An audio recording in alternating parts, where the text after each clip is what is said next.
On passe à notre page santé. On ne le sait pas forcément, mais de nombreuses enquêtes scientifiques démontrent que la violence domestique peut prendre différentes formes et toucher beaucoup de femmes. Et ça, dans toutes les classes sociales. Vous savez qu'en Belgique, 3700 dossiers sont ouverts chaque année pour des faits de violence conjugale. En France, tous les 3 jours, une femme meurt sous les coups de son partenaire. Et Israël n'est pas épargné puisqu'en 2013, 10 femmes israéliennes ont été tuées par leurs compagnons. 7000 femmes ont porté plainte pour violence chaque jour. En moyenne, 72 cas de violence sont signalés. Alors, qui sont ces personnes violentes? Comment peut-on en arriver là au sein du couple? Quelles sont les conséquences pour les enfants témoins? Comment s'en sortir? Eh bien, nous allons essayer de répondre à ces questions avec vous. Robert Feldman, bonjour, vous êtes gynécologue. Claire Bensadoun, bonjour, vous êtes psychologue. Et vous, Jacob Azeroual, vous êtes médecin psychothérapeute. Merci à vous tous d'être là. Nous recevrons un petit peu plus tard Maître David Belliti pour faire le point juridique. Et puis, évidemment, Marianne Bougrain est toujours devant son ordinateur. Cette émission, c'est avant tout la vôtre. Vous pouvez nous envoyer vos questions, vos commentaires sur notre compte Twitter. Restez avec nous.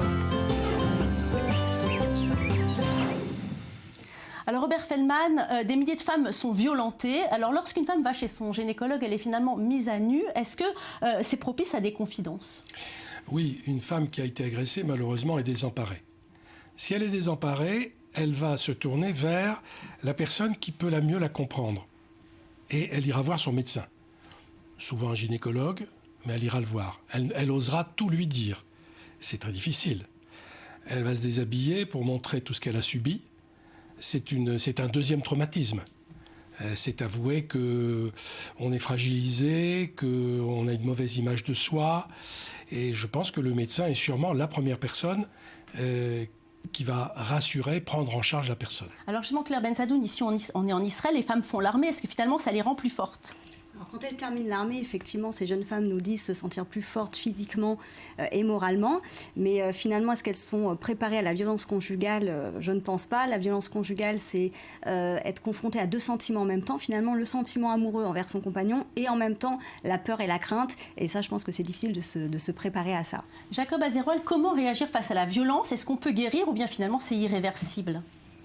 Ce n'est pas irréversible, mais je commencerai déjà par dire que nous avons tous des défauts et des qualités, mais la violence fait partie de ces défauts rédhibitoires avec lesquels on ne peut pas marchander. C'est complètement inacceptable. Donc à partir de là, et puis surtout le fait que cela provienne de quelqu'un qui est supposé aimer, donc protéger, rend la situation encore plus grave et plus perverse finalement quelque part. Donc voilà, il y a ça, mais évidemment que lorsque la personne violente est de bonne foi, on peut tout à fait, il y a des cas effectivement qu'on a pu récupérer, mais il y a des cas évidemment qui ne sont pas récupérables. Et les enfants au sein du couple, on va en parler, ils peuvent être témoins de ces violences. Robert Feldman, ils vont avoir des traces pour le reste de leur vie finalement? C'est-à-dire qu'il y a 2 solutions. Soit la maman est capable, mais ce n'est pas un jugement de valeur, est capable de se prendre en charge. Elle a une famille autour d'elle, elle a des amis, elle a un médecin, elle a un psychothérapeute, peu importe, elle a du monde autour d'elle. Ces gens-là vont la prendre en charge. Elle pourra prendre une décision. Ce qui fait que les enfants vont prendre acte de cette décision. Ils sauront que la violence n'est pas inéluctable dans un couple. Si par contre, pour un tas de raisons, et là aussi je ne juge pas la personne, elle ne fait pas cette démarche, mais qu'elle subit pendant des mois et des années, forcément les traces chez les enfants seront indélébiles. Jacob Azeroual, vous êtes d'accord? C'est pas que je suis pas d'accord, mais encore une fois, il y a pas de recette, il y a pas c'est trop facile de trop simplifier comme ça. Mais quoi qu'il en soit, la première tentative, qui est quasiment un réflexe, est celle de reproduire ce que nous avons vécu. D'où la nécessité de prendre un recul par rapport à son passé, notamment en contre-exemple. Parce que celui qui a subi de la violence, au contraire, prendre de la distance sur son histoire, finalement. Exactement. Et au contraire, s'appuyer dessus pour effectivement en tirer des leçons. Et je vous propose de rejoindre Marianne pour les questions téléspectateurs. Marianne, bonjour. Bonjour Valérie. Alors évidemment, ce sujet ne laisse personne indifférent. Alors ça, c'est sûr, surtout en ce 8 mars, nous avons reçu pas mal de témoignages, notamment celui d'une téléspectatrice qui habite à Vernon et qui vient de quitter son mari, après 10 ans de relation, son mari qui était violent avec elle. Ils ont eu un enfant qui a aujourd'hui 8 ans, ils vivent ensemble, mais maintenant elle s'inquiète beaucoup des séquelles de son enfant qui a malheureusement été témoin de toutes ces violences. Alors, Jacob Azeroual, comment faire pour les amener à parler ? Évidemment qu'il faut l'inviter à parler, mais ceci étant, il faut aussi s'appuyer sur le fait, est-ce que cet enfant présente ou pas des symptômes à l'école, effectivement, est-ce qu'il est violent avec ses camarades, est-ce qu'il est violent à la maison, est-ce qu'il a des signes d'hyperactivité notamment, et c'est par rapport à ça sur lequel il faut s'appuyer pour effectivement l'inviter à en parler, mais c'est intéressant de verbaliser pour qu'il comprenne que lui, c'est lui, et qu'il prenne de la distance par rapport à son père ou par rapport à sa mère. Un autre témoignage peut-être, Marianne? Oui, alors cette fois-ci, celui d'un homme, mais qui nous raconte l'histoire de sa sœur, qui, pour le coup, vit avec un mari violent depuis déjà de nombreuses années et qui refuse systématiquement de porter plainte. Donc, il ne sait pas comment inciter sa sœur à aller porter plainte et à en parler pour régler ce problème. Robert Feldman, difficile de sortir du silence? Bien sûr. C'est-à-dire qu'évidemment, il y a tout un contexte. Il y a un contexte financier. La femme se retrouve seule. Elle ne peut pas assumer. Elle n'est pas entourée. Elle n'a pas de famille. Elle a peur des représailles. Elle ne peut pas se réfugier. Elle se réfugie nulle part. Valérie, je vais vous donner un exemple.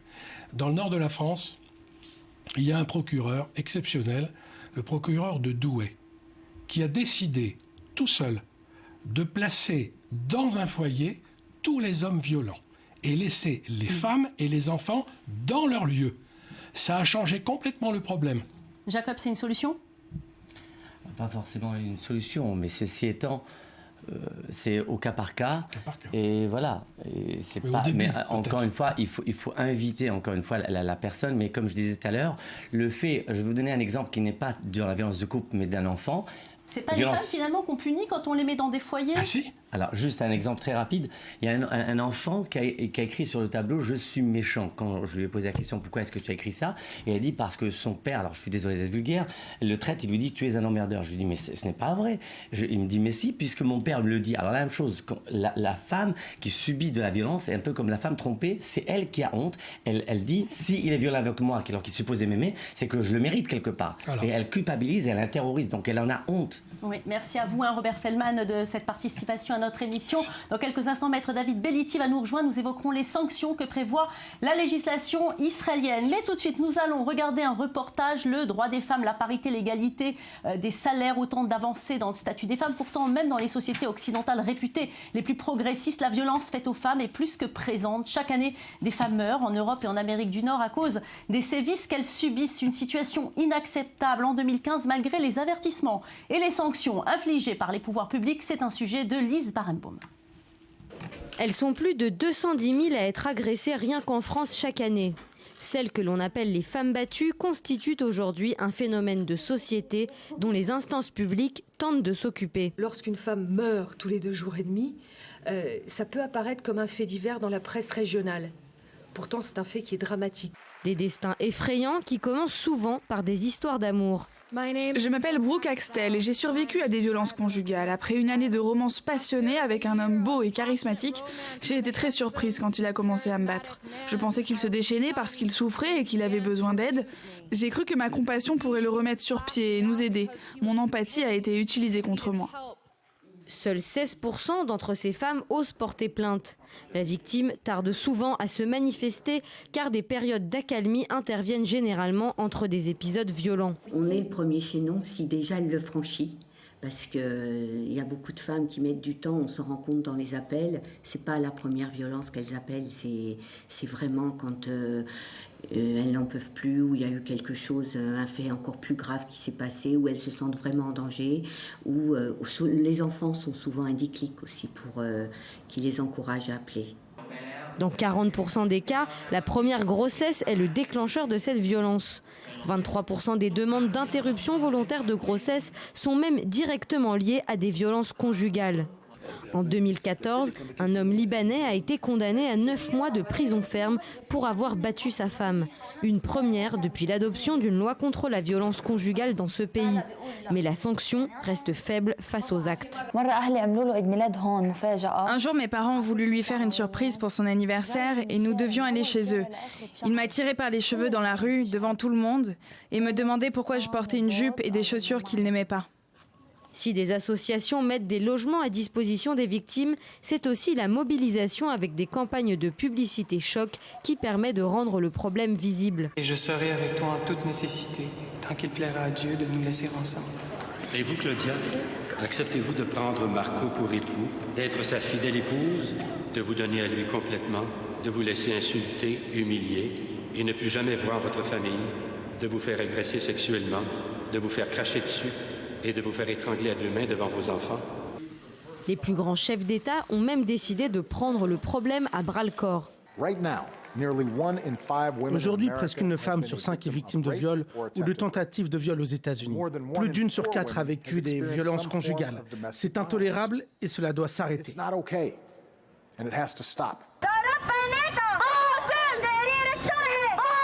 La mobilisation se fait aussi dans la rue où les femmes battues osent parfois défiler. Nous sommes des victimes, mais nous sommes toujours là. Où sont celles qui ont été tuées par des hommes? Nous sommes leurs porte-parole. L'État français a prévu 66 millions d'euros entre 2014 et 2016 pour enrayer le phénomène. En France, les appels mensuels au 3919, le numéro gratuit destiné aux femmes victimes de violences, ne cessent de se multiplier. Phénomène moins connu, les hommes sont aussi les victimes de sévices corporels et psychologiques. Ils seraient 130 000 chaque année. Et j'ai le plaisir d'accueillir Maître David Bellitti. Maître Bellitti, bonjour. Bonjour. Merci d'avoir accepté notre invitation. Alors on vient de le voir dans le reportage, les femmes sont concernées dans le monde entier. Qu'en est-il en Israël ? Écoutez, bien sûr, en Israël également. Il faut savoir que depuis 1991, le Parlement israélien a voté une loi sur la prévention des violences familiales qui permet à un juge d'empêcher un mari violent, par exemple, de rentrer dans son domicile, même si le domicile lui appartient, ou de s'approcher du domicile à une certaine distance, sachant également que les peines pour les violences conjugales sont beaucoup plus importantes, voire doubles, que pour des violences normales. Pour vous donner un exemple, un mari qui agresserait son épouse peut être condamné jusqu'à 4 ans de prison, alors qu'une agression identique dans un cadre qui ne sera pas familial ne sera condamnée qu'à la moitié, par exemple. Alors on l'a vu justement dans le reportage, plusieurs enquêtes ont montré, Claire Ben Sadoun, que dans 40% des cas, les violences du conjoint débutaient à la première grossesse. C'est surprenant ça quand même. Oui, c'est surprenant, mais c'est un fait parce que pendant cette première grossesse, la femme s'investit complètement dans cette grossesse et du coup, elle peut parfois délaisser un petit peu son compagnon. En tout cas, l'homme se sent parfois abandonné, délaissé. Il comprend qu'il ne va plus être finalement le seul objet d'amour de sa compagne et ça peut parfois être compliqué. C'est une perte de repères pour lui et ça fait ressurgir finalement des affects peut-être un petit peu plus antérieurs. Et puis en marge des femmes battues, il y a un problème dont on parle peu, Jacob Azerwal, c'est celui des violences sexuelles à l'intérieur du couple, comme par exemple le viol conjugal. Alors les femmes ont beaucoup de mal à en parler parce qu'il s'agit de leur conjoint, de leur compagnon. C'est très compliqué ça. Alors absolument, donc juste pour rebondir sur ce que disait Claire, absolument c'est une erreur de marginaliser l'homme et au contraire il faut faire en sorte pour que le père aussi s'investisse dans l'éducation, dans le partage des tâches. C'est intéressant pour lui aussi, donc de se sentir dans sa place et de lui donner sa place parce que c'est une des raisons effectivement pour lesquelles un homme peut tomber dans la violence, c'est celui de se sentir désaimé on va dire.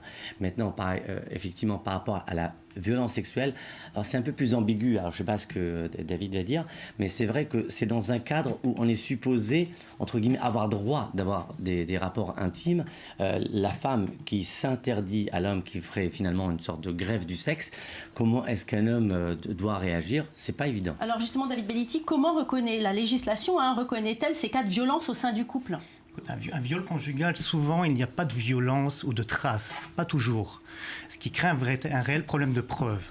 Là-dessus aussi, les tribunaux en Israël ont beaucoup avancé. Il faut savoir qu'il y a une quinzaine d'années, pour condamner un mari violeur, par exemple, il fallait un élément extérieur. Merci beaucoup, David Bellitti. On aurait pu en parler encore plus de ce problème. Merci à vous tous d'avoir été là. Je rappelle à nos téléspectateurs que Midi Ensemble, c'est toutes les semaines. On se retrouve donc dimanche prochain pour une nouvelle édition de Midi Ensemble.